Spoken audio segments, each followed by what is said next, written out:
ಒಂದು ನಿಮಿಷ ಟೈಮ್ ಇದ್ದರೆ ಈ ವಿಡಿಯೋನ ಕೊನೆವರೆಗೂ ನೋಡಿ. ಎಷ್ಟೋ ಜನ ಊರು ಬಿಟ್ಟು ಊರಿಗೆ ಬಂದು ದುಡಿತಾ ಎಷ್ಟೋ ಜನ ಊಟ ಇಲ್ಲದೆ ರಾತ್ರಿ ಮಲಗಿರ್ತಾರೆ.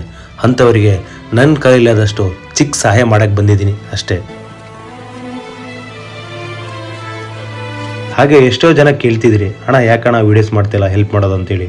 ಸೊ ನನ್ನ ಪರ್ಸ್ನಲ್ ಕಾರಣದಿಂದಾಗಿ ನಾನು ಯಾವುದೋ ಕಾರಣಕ್ಕೂ ವೀಡಿಯೋ ಮಾಡ್ತಿರಲಿಲ್ಲ. ಸೊ ಇನ್ಮೇಲೆ ನಾನು ಡೈಲಿ ಒಂದು ವೀಡಿಯೋ ಬಿಡ್ತೀನಿ ಅಂತೇಳಿ ನಾನು ಮಾತು ಕೊಟ್ಟಿದ್ದೀನಿ. ಆ ಮಾತನ್ನ ಉಳಿಸ್ಕೊಂಡು ಹೋಗ್ತೀನಿ. ನನ್ನ ಕೈಲಾದಷ್ಟು ನಾನು 100% ಸಾಯೋವರೆಗೆ ಹೇಳಿದ್ದೀನಲ್ವ, 100% ಮಾಡ್ತಾ ಇರ್ತೀನಿ ಗೈಸ್. ನಾನು ಮಾಡೋ ಕೆಲಸ ಎಷ್ಟೋ ಜನಕ್ಕೆ ಇಷ್ಟ ಆಗಿದೆ, ಹಾಗೆ ಎಷ್ಟೋ ಜನಕ್ಕೆ ಕಷ್ಟ ಆಗಿರ್ಬೋದು. ಹಾಗೆ ನನ್ನ ಬಗ್ಗೆ ನೆಗೆಟಿವ್ನು ಮಾತಾಡ್ತಿರ್ಬೋದು. ನಾನು ಅದಕ್ಕೆಲ್ಲ ತಲೆ ಕೆಡಿಸ್ಕೊಳ್ಳೋಕೆ ಹೋಗಲ್ಲ. ನನ್ನ ಬಗ್ಗೆ ಯಾರು ಪಾಸಿಟಿವ್ ಹಾಗೆ ಒಳ್ಳೇದು ಮಾತಾಡ್ತಾರೆ, ನಾನು ಅವ್ರ ಬಗ್ಗೆ ಮಾತ್ರ ತಲೆ ಕೆಡಿಸ್ಕೊತೀನಿ ಗೈಸ್. ಇವು ನೆಗೆಟಿವ್ ಅಲ್ಲ, ಐ ಡೋಂಟ್ ಕೇರ್. ನಿಮ್ಮ ಕೈಲಿ ಏನು ಮಾಡೋಕ್ಕಾಗಿಲ್ಲ, ಏನು ಸಹಾಯ ಮಾಡೋಕ್ಕಾಗಿಲ್ಲ ಅಂದರೆ ಜಸ್ಟ್ ಹಸುವಿಂದ ಮಲಗಿರ್ತಾರಲ್ವಾ ಅಂಥವರಿಗೆ ಊಟ ಕೊಡಿಸಿ ಸಾಕು. ನನಗೆ ತುಂಬ ಸಪೋರ್ಟ್ ಮಾಡಿದ್ದೀರಾ, ಹಾಗೆ ಇನ್ನೂ ಸಪೋರ್ಟ್ ಮಾಡಬೇಕಂತೇಳಿ ನಾನು ನಿಮಗೆ ಕೇಳ್ಕೊಳ್ತಿದ್ದೀನಿ. ನಾನು ಮಾಡೋ ಕೆಲಸ ಇಷ್ಟ ಆದರೆ ನನ್ನ ಅಕೌಂಟ್ನ ಫಾಲೋ ಮಾಡಿ ಹಾಗೂ ಕಾಮೆಂಟ್ ಮಾಡಿ.